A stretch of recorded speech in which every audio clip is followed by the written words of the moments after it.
students, hope you are well and working hard to achieve your goals. So in a joint stock company, yesterday we had discussed evaluation of joint stock company, its merits and demerits, and suitability of a joint stock company. So today we will discuss our next two topics, that are causes of popularity of a joint stock company and types, kinds or classification of companies. So first of all, we will discuss some companies that provides goods and services in India. So first one is public companies like Coal India Limited, Bharat Petroleum Corporation Limited, Hindustan Petroleum Corporation Limited, Indian Oil Corporation Limited, Oil and Natural Gas Corporation Limited, Punjab and National Bank, State Bank of India, Steel Authority of India Limited.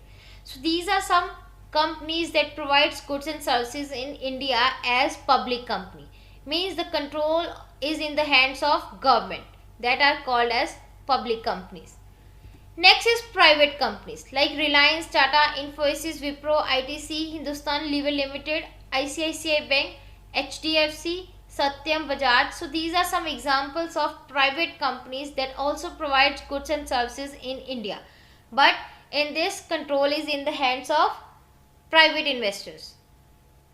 Next is multinational companies. Multinational companies like Microsoft, IBM, Nestle, Procter & Gamble, Coca-Cola, Pepsi or PepsiCo, Citi, Sony Corporation, Apple Inc. So these are some examples of multinational companies that provides goods and services in India also and in some other countries also. Next one is chartered companies. So for example, East India Company, that is the best example of chartered company. So chartered companies are formed by means of special charter granted by a head of state or king or queen. But now these are the companies that are not exist in market. Next is causes of popularity of joint stock company. So first one is accumulation of large amount of funds.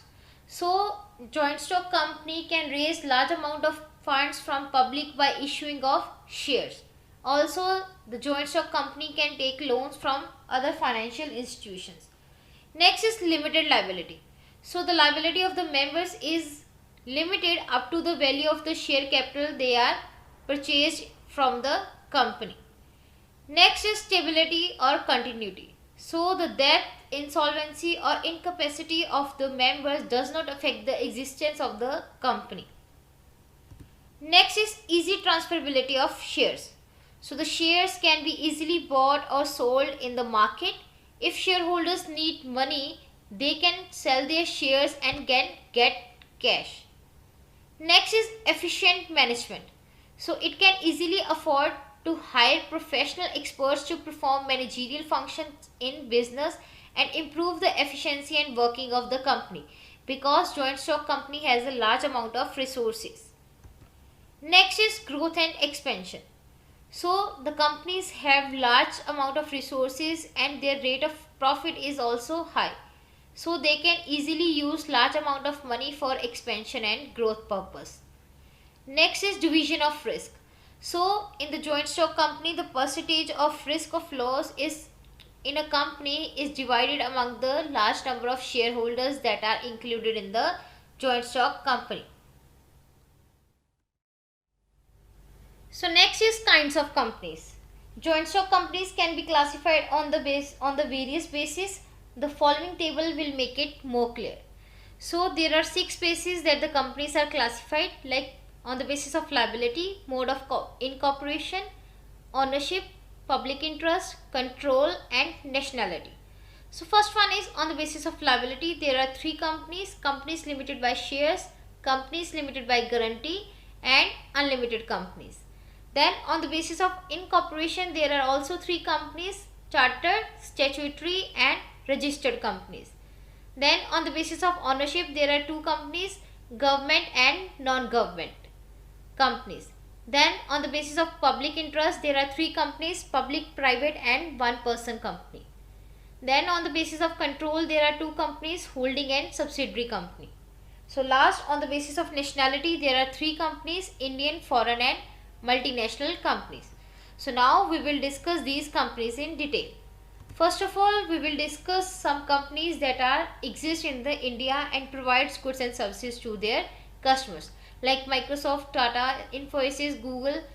These are some examples of companies that I give you an overview.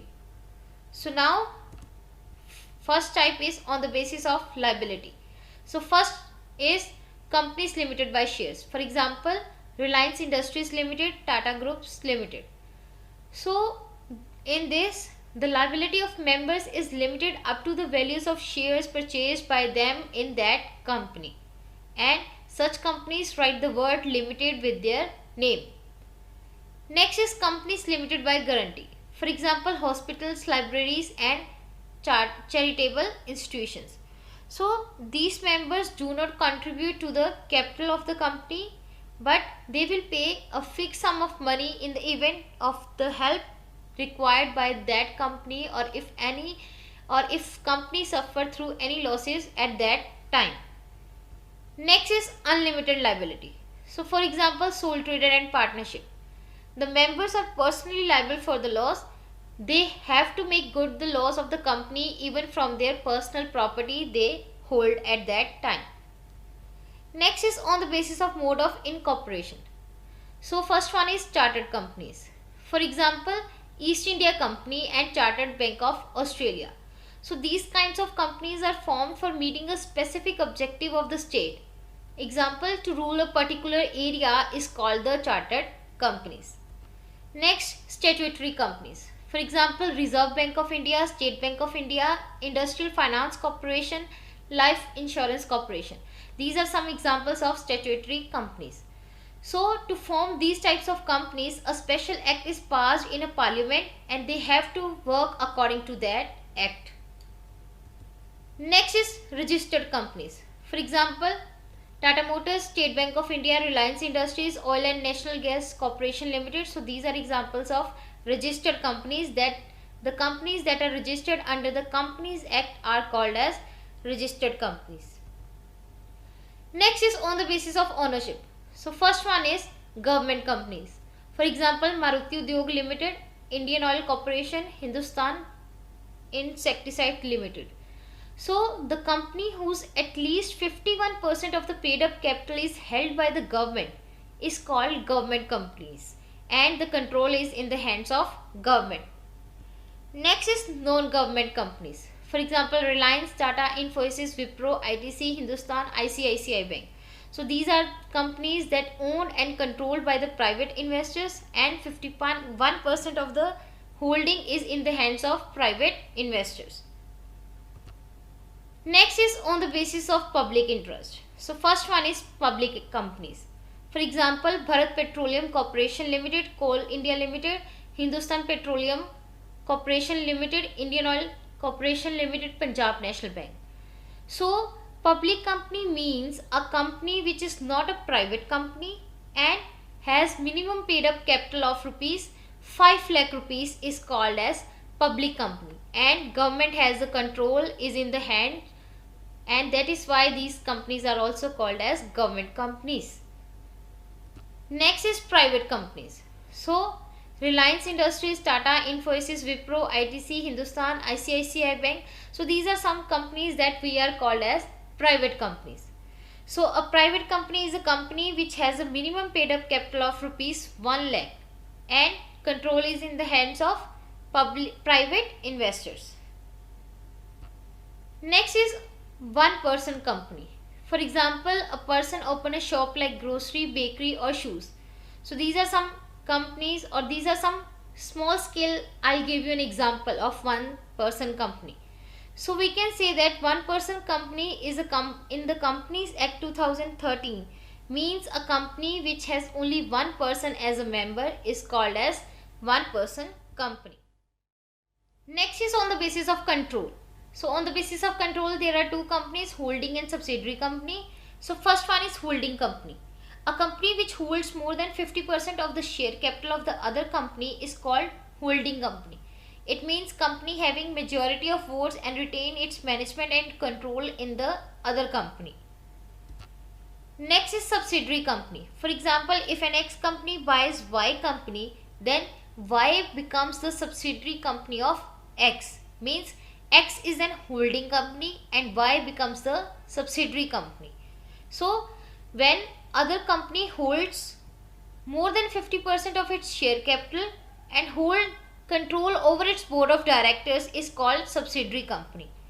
So in short, we can say that subsidiary company is that company which is managed and controlled by the another company. Next is on the basis of nationality. So first one is Indian companies. For example, Tata Motors, State Bank of India, Oil and Natural Gas Corporation, Reliance Industries, Indian Oil Corporations Limited. So these are some examples of Indian companies. Means the companies having business operations in India and registered under the Indian Company Act 2013 or any other previous act are called Indian companies. But an Indian company may have their foreign shareholders and also carry on their business activities outside the India. Next is foreign companies.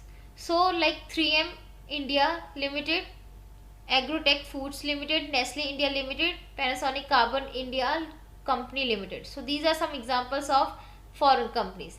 Means the companies are incorporated outside India but may carries on its business in India is called foreign companies.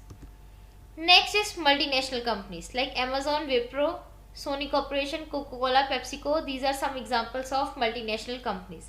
A multinational company is a company which operates in many countries and it is also called international enterprise or world enterprise. So these are all the types of companies that today we are done. So now you have to write the question answers. So your first question is, explain the reasons of popularity of company form of organization. Second, what are the various kinds of companies? Explain. So now you have to write the question answers and go through the various links